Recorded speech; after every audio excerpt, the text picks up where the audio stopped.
Welcome to the channel, guys. We are back again, and today we're going to be talking about top 4 niche fragrances for life, one for each season, so stay tuned for that. And if you like the content, guys, hit that like and subscribe button. I really do appreciate it. It's been a while since I've done a fragrance list like this for niche fragrances, and my collection has expanded a lot, so I really wanted to redo this one because it is a fun topic. And I wanted to maintain or only use fragrances from my collection. So some of these, you never know, I might switch out, but these are definitely ones that I enjoy a lot. And once again, like with the designer edition, I have one honorable mention for each season. So first, we're going to get into spring, and the first honorable mention is Moonlight in Heaven by Kilian. This is a fantastic fragrance, and it is one that's not talked about as much with the house, although certainly it has been talked about. This is an absolutely gorgeous mango rice fragrance. It also has coconut in it that gives it a bit of creaminess, and it is really, really pleasant. I think this is a really fantastic fragrance, most specifically for the evening time. This is a great spring evening fragrance, and I think that's one of the reasons that I didn't pick it, is that it has a little bit less versatility. I would typically prefer to wear this one in the evening, although you can totally wear it in the day. I find the biggest problem with it in the day anyways is that it doesn't last as long. It really does bring the performance back quite a bit, so it evaporates off my skin quite quickly in the sun. But ultimately, very, very realistic mango. I really love the rice note. Gives it a nice bit of originality, and it also has a really creamy coconut vibe too. So really great from the house, and of course, beautiful presentation as well. The fragrance that I'm actually going to pick for spring is Wynwood by Mancera. This one I recently picked up, and honestly, this smells like spring in a bottle. It's just a lovely green, fresh, windy kind of a fragrance. This is somewhat simple, so it opens up very nice and green and has a very prominent violet note. That violet note is definitely the backbone of this fragrance, and of course supporting that there is a little bit of woodiness that comes into play as well. So that, of course, being why it's called Wynwood, it does have some wood in it, and it comes across like a nice fresh mountain breeze. If you have smelled the squared He-Man Rocky Mountain, it does smell similar.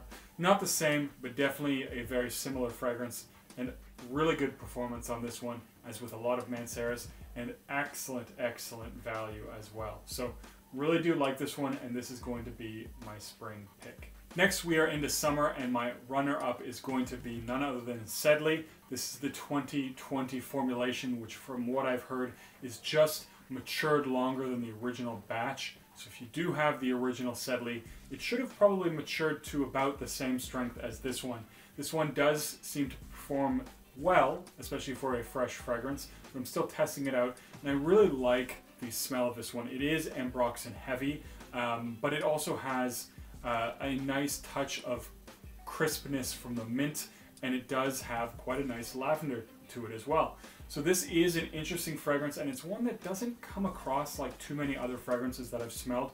And of course, it has this gorgeous, gorgeous bottle to go with it. My pick, however, is going to be another fragrance from Parfums de Marly, and that's Galloway. Recently picked up this one, and I've had a decant of this one for quite some time, and I've always liked it because it has this really nice citrus blast in it to go along with this very clean vibe. And there's something especially in the opening that gives a very nice clean water vibe to it. And all this is given a little bit of extra spice with a pepperiness. My only real criticism to this one is that sometimes on my skin the pepperiness is really strong, a little too strong, but that does definitely vary by day and by wear. But this is a really nice one that's not talked about a lot from the house. It is a good, long-lasting fresh fragrance. It has nice citrus in it, a nice clean musky base, and it has a little bit of pepper to give it a twist as well. So it comes across very clean, it's classy, easy to wear just out in the sun in a t-shirt, but also one that I feel you can easily wear in the office. Really excellent fragrance, really well composed, and that is going to be my summer choice. My fall honorable mention is another Kilian, and that is Straight to Heaven Extreme. Really did almost put this one in the actual list.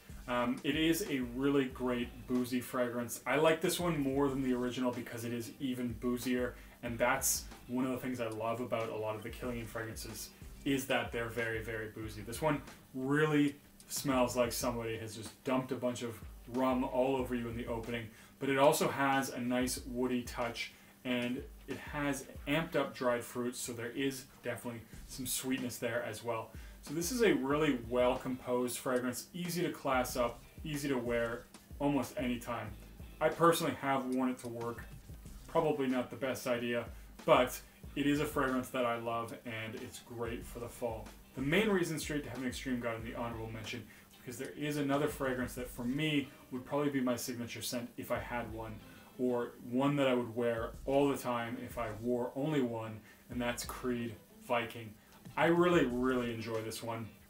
It has that classic kind of barbershop vibe, but it's quite a lot more modern.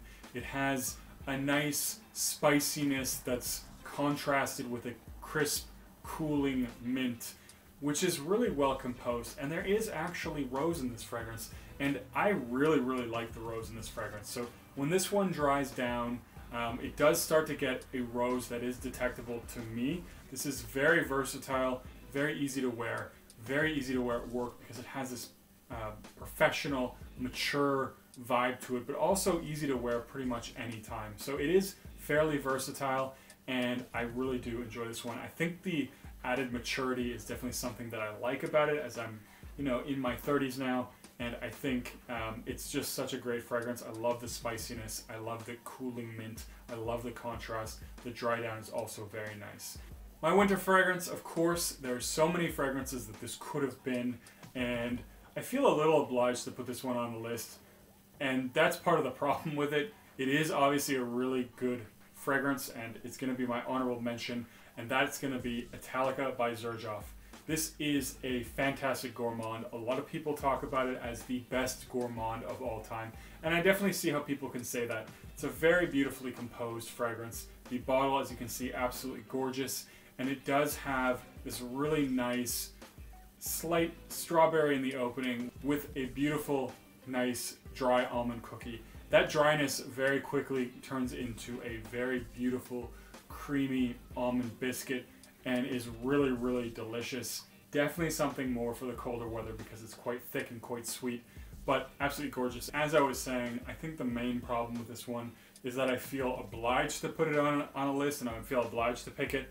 It is definitely worthy of being picked, but the obligation kind of puts me off a little bit. But it is a fantastic fragrance. Happy to have it in my collection. Can't wait until either a cooler evening or maybe I'm just sitting around the house when I can put this one on again. Fantastic fragrance. The fragrance I'm actually going to pick is also a gourmand, and that's Rosé All Day by Gallagher Fragrance. Really like this one. Not talked about too much, and it is in that apple pie genre of fragrance, so this does actually have a note of apple crisp. I like this one more than, say, Eau Ajan, even though I love Eau Ajan, and I don't get apple pie vibes from that, or Ambre Narguil, is because this one is so rich, so sweet, so luxurious and opulent feeling. It also has a plum note in it, which gives it a very, very nice twist. And it's just so well put together. This really does smell like apple crisp. It's absolutely gorgeous. And it does have additional notes. Rose, which for me, I'm happy, is not very strong. I get a little hint of the rose, but it doesn't come off too strong because I feel like that would definitely ruin this composition. It does also have patchouli, which definitely in the mid, I feel that one, I smell that one quite a bit. But this is just a really, really gorgeous and really powerful fragrance too. I only got a couple sprays with this one. Can definitely work in the winter because it is a very, very strong, very long-lasting fragrance that projects really well. Also smells gorgeous. And I do believe that this one won an award as well. So that is my top list, guys. 4 fragrances for life. Leave me a comment down below. Which niche fragrances would you pick? And as always, don't forget to like and subscribe. And I'll see you guys in the next video.